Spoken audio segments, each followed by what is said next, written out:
once again welcome back to my channel NG Rider Vlogs।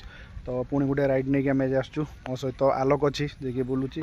तो आज आम आसीचु भद्रक बालेश्वर बा आपन जाजपुर कहतु ओडिशा भी कहतु सबुठु भल आ सुंदर पार्क जोटा कहती से आम आज बुलाप आसी जोटा कि हूँ डिगी पार्क जोटा आमर भद्रक जिला आपणकर धामनगर ब्लॉक रे पद्मपोखरी गाँव में सेटा हूँ आपंकर अच्छी। तो चलतु बर्तमान आम जावा पार्क बुलवा बहुत सुंदर पार्क है। जदि भी आपड़ के फैमिली सहित कि सांग मान सहित प्लानिंग कर तो निश्चित भाव धामनगर डिगी पोखरी पार्क आसतु आ बुलंतु आ नेचर को उपभोग करूँ।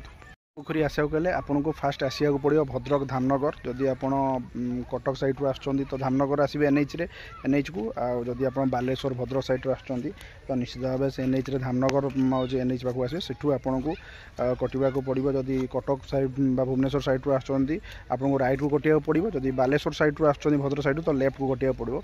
सेठू 5 किलोमीटर आसला गोटे पद्म पोखरी गाँ अच्छी।